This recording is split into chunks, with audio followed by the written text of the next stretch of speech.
Was the 1980 coup purely a response by the military to assist the cause of the progressive movement, or were there other forces involved? I mean, you may not want to go deep, you can just say yes, no, or whatever, but if you feel to, then please feel free. I mean, I can't help but ask this question. No, you must. I think it's important that, we discuss these things fully. One of the great failings of Liberian intellectuals generally, and the progressive intellectuals, including myself particularly, was that in all of our analysis of the Liberian society, we never did a serious analysis of the military. To know military grievances, to know the power structure within the military, and the relationship of the military to the power establishment, and the relationship between the military and the Liberian people. Later on, after this development, I did some research on my own into this question, and I can share with you some of my own insights. The Liberian military experienced an enormous transition over a 50-year period or thereabouts. The original Liberian Frontier Force, as an instrument of the state, was out there to collect taxes, as I said, to help the district commissioners in their work, to recruit labor and all of that.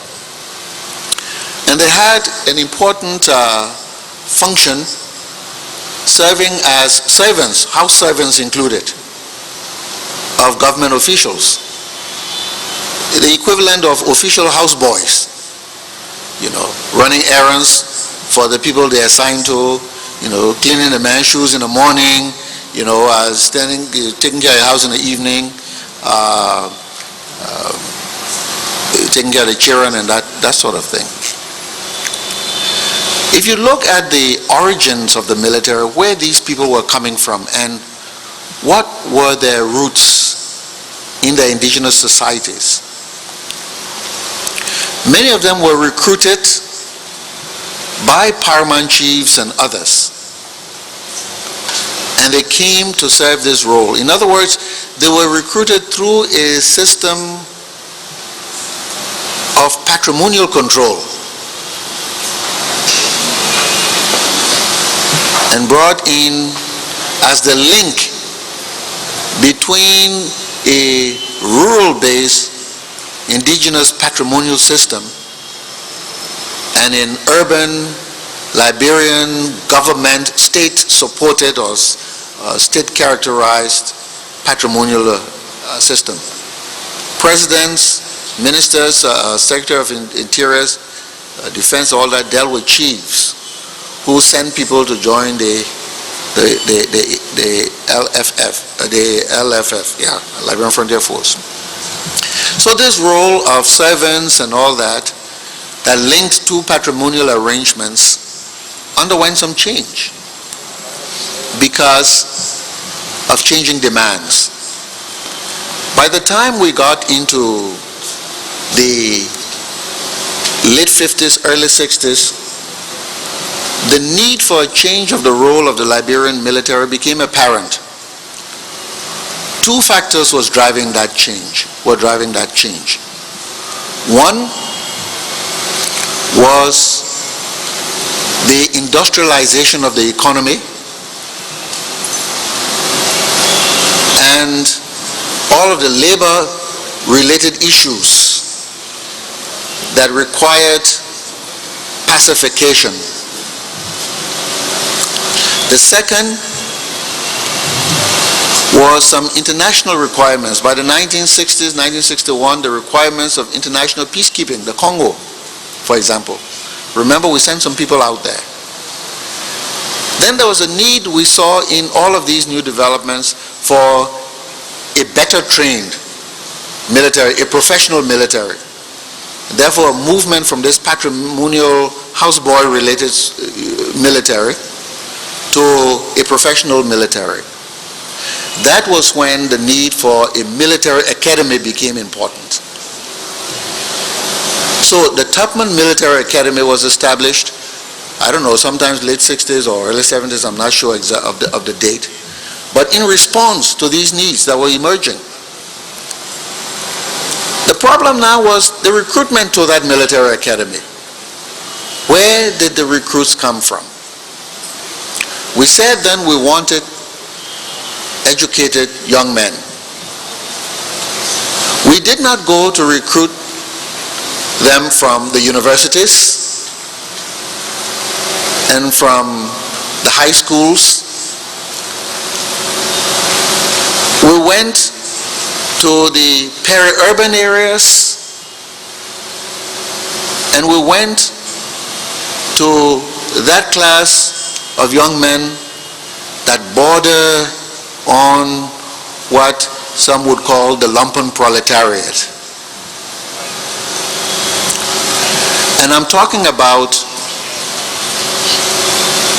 young men, largely from rural backgrounds, but who largely grew up in urban areas, detached from the rural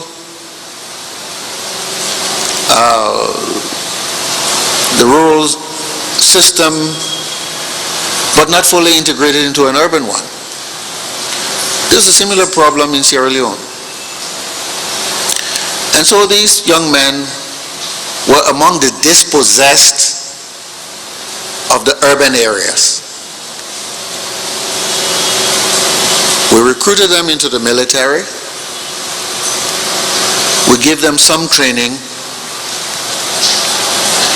They grew in consciousness as a result of their own experiences. I don't know if people ever listened to any of these young fellas in 1980 to tell their stories. The story of Doe himself, working in the mines, spending some time, I think, in Ganta, hustling, if you will, trying to cope with the hardship of life in society.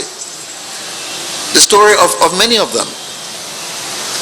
So these were not people who came from Mars.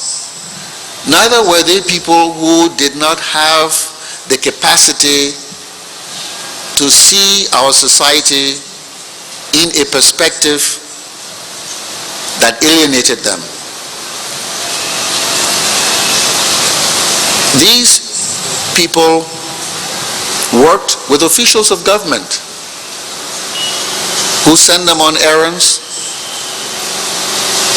took them to secret places where they would go in the evenings for drinking and for socializing.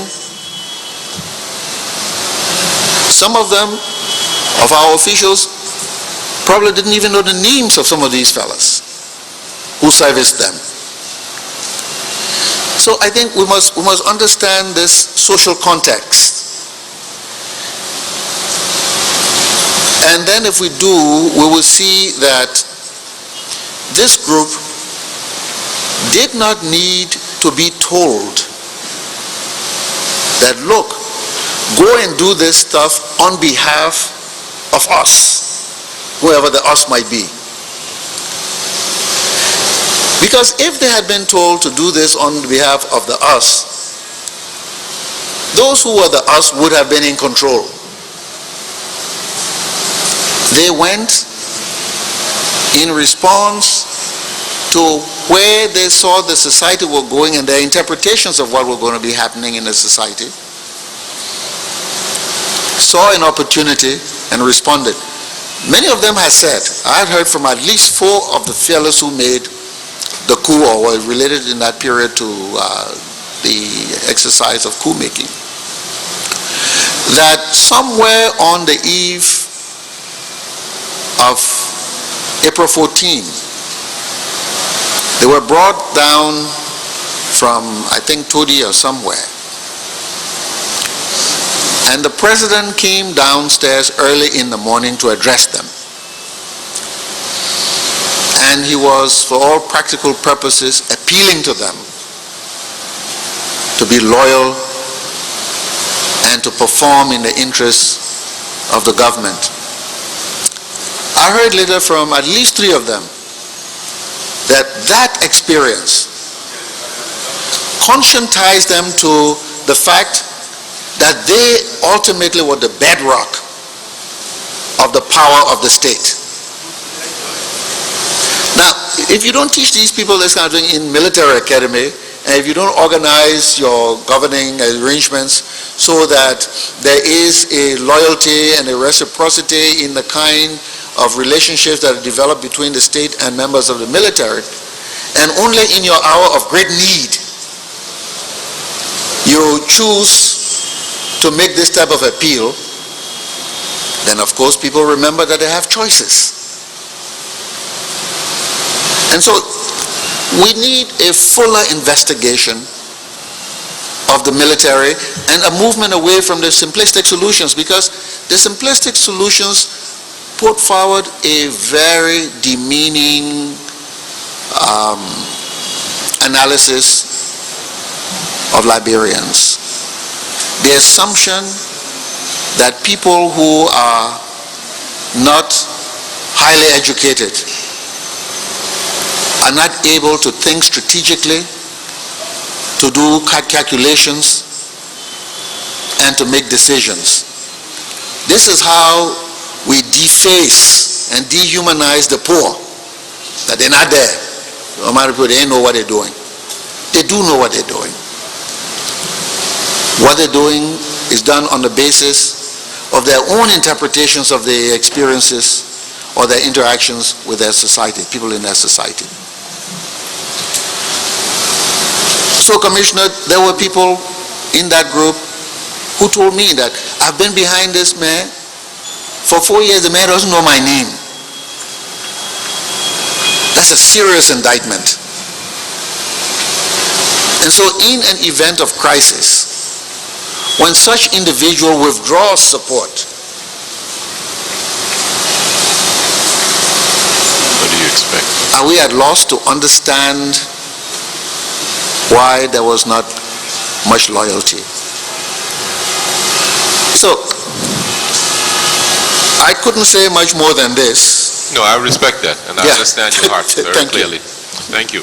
Just another thing that I have about 10 more questions, but I'm getting pressure from my colleagues that I have to stop soon, so I'm going to just reduce it to 2 more. Okay. First of all, have you ever heard the expression, if dialogue cannot prevail, let brutality take place? Particularly around the area 1990. I've heard variants of this over the last 30 years.